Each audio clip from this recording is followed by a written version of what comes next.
So my question was, what was it that I guess our leaders saw in integration that you mentioned no other ethnic group wants to integrate but us? Why? Well, the mere fact is that when Nixon came into office in 1968, one of the first things he did was make a promise and a commitment to the majority of society, and particularly the conservative elements in the society, that he would put an end to the whole civil rights movement and the black power movement in this country. And Moynihan at that time, Daniel Moynihan, sent a memo to him saying basically child policy called benign neglect. Benign neglect in the Daniel Moynihan memo, which says take the focus off of black folk and shift it to other groups, to women, children, and immigrants, and pretend that black folk don't exist. Make them invisible in the society. So public policies went out all over the country, basically saying don't ignore black folk. Don't include them in anything of any substance and consequence. And based on a couple of Supreme Court rulings by 1978, they came with this whole concept called diversity. Diversity meant divert resources away from black folk and give it to other groups. And so at that time, all these other groups started popping up. Then the women's movement jumped up and started moving forward. And some of it also, and the initial emphasis also came from the Kennedy administration that suggested that you had to take the whole civil rights movement and integrate it and bring in women and white youth and the unions into the fact to dilute it and water it down. Integration is a watering down process. It's a dilution process. And somehow, I don't know why my leaders and my friends in the politics don't understand that. You cannot strengthen anything and make it stronger by integrating it. You don't integrate. You put water in the gasoline. You're not making the gasoline any more powerful, more potent. You're watering it down. And what integration and social integration has done for black folk, Carl, it just simply made them a guest. It made them a guest in what other people own and control in a competitive society. You're living in a society called America. It is a capitalistic-based society, which means you're working to compete with other groups. Nobody's coming to America to get along with you, to be your friend, your partner, the people of color. They come in here to compete and get as much as they can in terms of unearned benefits.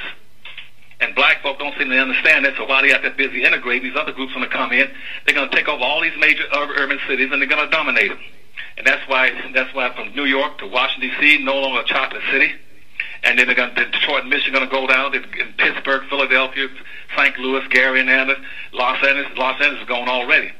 And in Florida, South Florida, where you are, at one time, we had a lot of major black areas down there. You had Overtowns, you had Liberty City, you had Coconut Grove. Those things have been integrated out of existence. So what is the plan? Can this be reversed? What do we do? Move back to the inner cities? Well, you have to see the first thing black folk have to understand, it ain't about hating or disliking anybody. It's about competition. And somehow black folks think that if you're against integration, you hate somebody. It ain't about hating anybody. Everybody else is busy engaging in activities that take care of their own people. I don't ever blame whites for what they do. Whites did exactly what they're supposed to do. They take care of their people. So do the Indians and the Asians, the Chinese and the Arabs. They take care of their people. It's only our people, our black leadership, that totally ignore their own people. And back when that public policy of benign neglect went into effect, and they're going to take the focus off of black folk, most of our black leadership at that time, particularly civil rights leaders, they gave in to the realities of racism and say, well, if we're going to never be able to do anything for black folk anymore, we might as well start getting close to the white corporate dollars and start taking care of it and join with these other groups. And they began to sign agreements with them. They signed public agreements, those groups, to do nothing unless they included them with whatever they do for black folk. When I was out in California, as you know, out in Inglewood, I went to the city council there to try to build a hotel for blacks over there in Inglewood. And two women, two Hispanic women and one white woman got up ahead of me before the city council said, Mr. Mayor, we're upset because Dr. Evans would come here to do something for black folk and not including us. And the Martinez, the guy that sat on the city council, he said, Dr. Evans, before you address that issue, that concern, you need to know in California, we've signed, the civil rights groups have signed agreements with us not to do anything without including Hispanics in it. And then now how are you going to react to that? Now, if you look at my business card, it doesn't say anything about integration, it doesn't say anything about civil rights. The only ism I'm into is our ism, blackism right now. I'm trying to support those people that nobody care about. It's totally indifferent. The ones that everybody's been told to ignore and forget that they don't exist. I fight for black folk, not because I hate anybody else. I come from a mixed family, but I'm still going to fight for black folk because nobody gives a darn.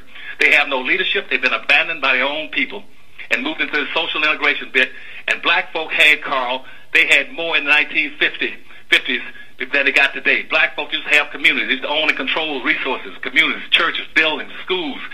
They had laundries and mats. They had their own hotels and railroad systems. They had bus lines, cab companies, and theaters. They own nothing now because integration took it all from them. Integration will strip you down to nothing. You can't compete. That's why you're a permanent underclass. Well,